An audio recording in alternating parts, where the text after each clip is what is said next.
네, 안녕하십니까. 원유 가격 급락할 것으로 보입니다. 원유 산업의 새판이 지금 완성되어 가고 있는 것 같습니다. 예? 제가 기다리던 소식이 드디어 떴습니다. 그 하반기 원유 가격 WTI 기준 40불 내려갈 거다. 그리고 일시적으로 한 30불대 구경도 가능할 거다. 제가 계속 이렇게 말해오고 왔다는 점을 상기하겠습니다. 제가 이렇게 전망한 근거는요, 그 미국의 세일 혁명 지금도 엄청난 속도로 계속 중이고 있고요. 그러니까 현재 그 미국 오일 산업 세일 혁명에서 병목 현상은 오일 생산의 문제가 아니라 그 퍼미안 그 바신에서 생산된 오일을 텍사스 그 걸프 코스트 수출 한국까지 기름을 보낼 그 파이프라인 송유관이 부족한 거, 그게 바틀렉이었는데, 그 송유관 건설에 엄청난 규모로 그 투자가 되고 있어서, 당연히 여기 한국도 지금 투자를 하고 있습니다. 예. 근데 이게 가을부터 순차적으로 완공이 되면은 미국의 오일 수출이 급증할 것이기 때문에, 예? WTI 기준 유가 40불 이하로 내려갈 거다, 급락할 거다. 제가 이렇게 계속 그 말씀을 드려왔습니다. 이 송유관 중에 하나가 드디어 완공이 돼서 본격적으로 원유 수송한다는 이런 뉴스입니다. All American Pipeline Cactus 2, 뭐 이런 이름입니다. 저는 뭐 잘 모르고요, 이 내용은. 다만 예전에 관련된 그 조사를 하면서 자료를 축적한 것이 있는데, 이게 제가 소개해 드릴 때는 이게 원래 그 내년 하반기 준공 예정이었는데 빨리 된 것 같습니다. 이게 매일 한 67만 배럴 용량이라고 합니다. 퍼미안 바신에서 코퍼스 크리스티, 텍사스까지 송유관이 완공됐다는 겁니다.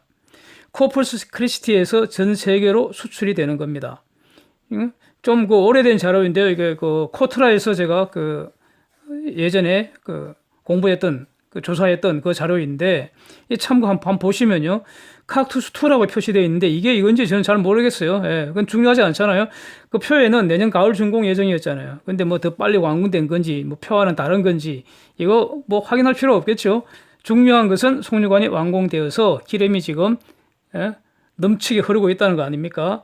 그 다음에 그 표의 그 에픽이라는 이 송유관도 곧 완공 예정이라는 이런 뉴스입니다.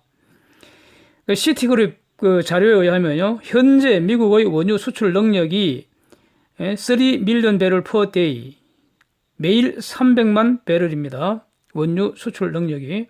이게 연말까지 4밀리언 배럴 per day로 증가를 하고요. 연말까지 100만 배럴 더 늘어난다. 내년 말까지 5밀리언 배럴 per day로 증가를 한다는 겁니다. 그리고 앞으로 3년 이내에 6밀리언 배럴 per day까지 증가할 수 있다는 겁니다. 이거 기술적으로 충분히 가능하다는 겁니다.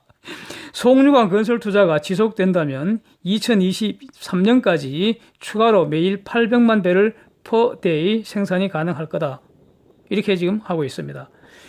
이를 바탕으로 그 텍사스나 루이지애나주 거기 그 해안 지역, 걸프 코스트 지역에 대대적인 그 원유 수출 항만 시설, 이거 확장 투자가 지금 진행 중인데, 항만의 수출 능력을 조만간 매일 600만 배럴씩 수출할 수 있는 능력 확보를 하고요.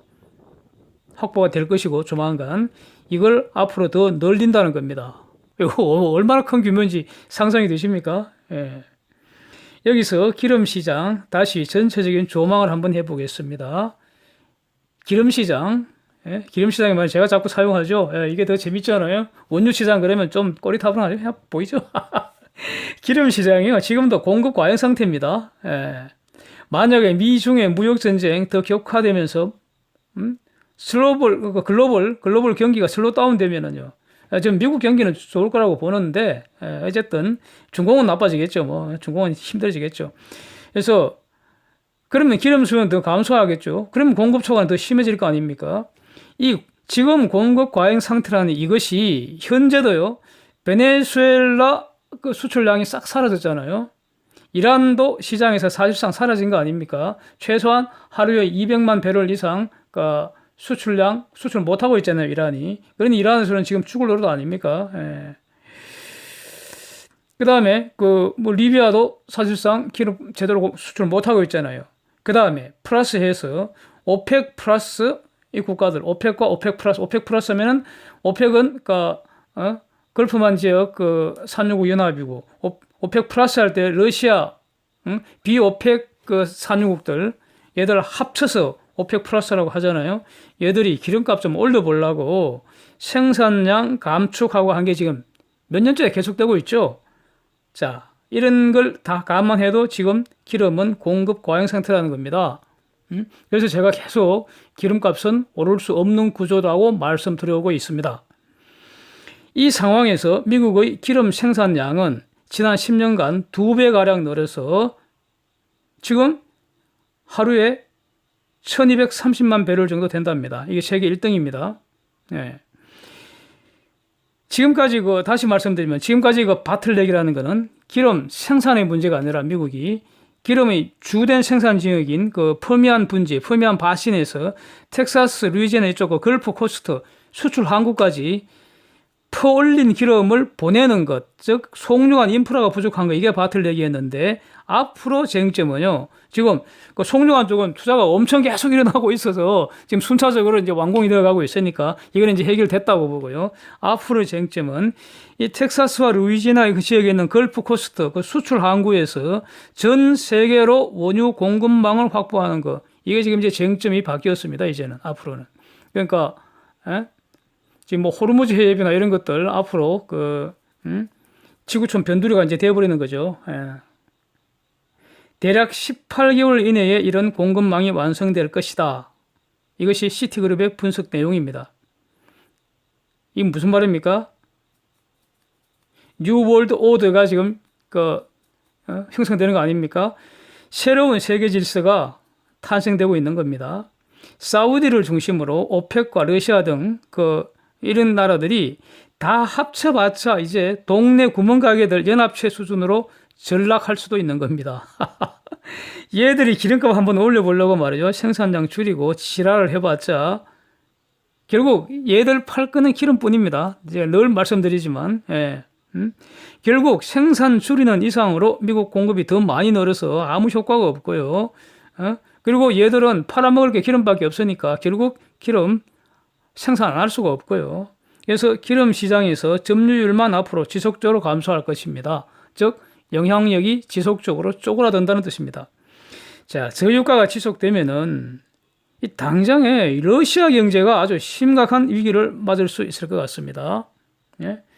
항상 러시아는 기름값 저유가 시대에 러시아 경제 위기가 오지 않았습니까? 러시아도 팔아먹을 게 기름하고 가스밖에 더 있습니까? 가령 한 60불 하던 기름값이 40불, 심지어 30불까지 떨어지면 어떻게 뭘로 버티겠습니까? 예? GDP 최소한 한 30-40% 쪼그라들지 않겠습니까? 대단합니다. 예. 그래서 이 결론적으로는 러시아에 대한 신규 투자 매우 신중해야 되지 않겠습니까? 만약에 러시아 쪽에 투자한 게 있다면 위험 관리 훨씬 더 강화해야 하는 거 아니겠습니까? 그 다음에 국제 시장에서 푸틴의 목소리도 쪼그라들지 않겠습니까? 네. 기름을 수입해야 하는 중공에게는 이게 호재일까요? 악재일까요? 네? 그것은 저는 알 수 없다고 봅니다.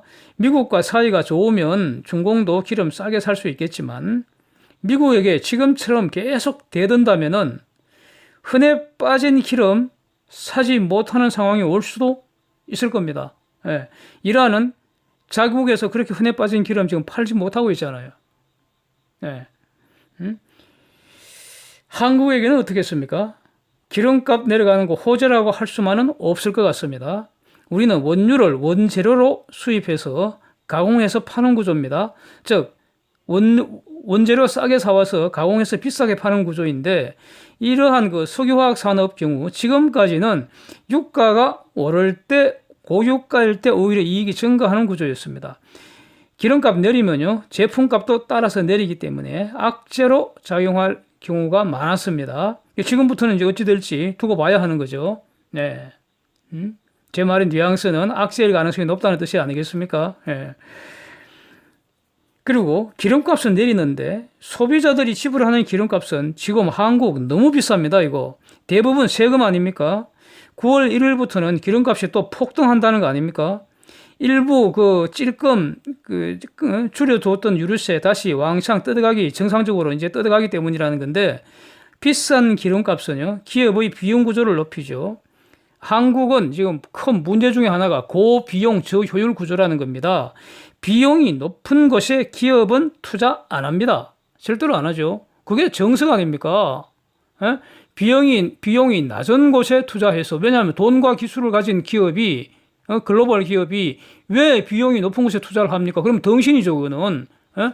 그렇게 그 투자안을 짜는 새끼는 바로 잘라버려야죠. 그 왜 월급을 줍니까? 예. 글로벌 최적의 입지라는 것은 가장 비용이 저렴한 구조이죠.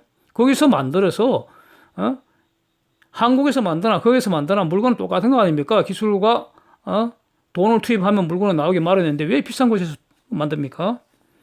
그래서 비싼 기름값은 기업의 비용 구조를 높이고 그래서 결국 기업 떠나게 만드는 겁니다. 소비자는요 가처분 소득이 줄여서 소비가 줄어들게 됩니다. 소비가 줄면은 GDP 쪼그라드는 겁니다. 그래서 유류세 폐지하고요. 완전 폐지하고 100% 폐지하고요. 부가세 정도로 통합하는 것이 저는 현명하다고 봅니다. 예? 기름은 생활 필수품이고요. 이건 남아도는 겁니다. 예? 기름이 지금 흥청망청 세상이 됐어요. 최소한 앞으로 한 300년 동안은 그럴 가능성이 있습니다. 예. 그 사이에 또 새로운 기술이 개발되겠죠, 뭐. 예? 만약에 생수에 말이죠. 물 소비세 왕창 뜯어가면은 가만히 있겠습니까? 네. 지금 똑같은, 비슷한 구조입니다. 그래서 유류세 폐지해야 된다고 저는 계속 말씀을 드립니다. 예. 이상입니다. 감사합니다.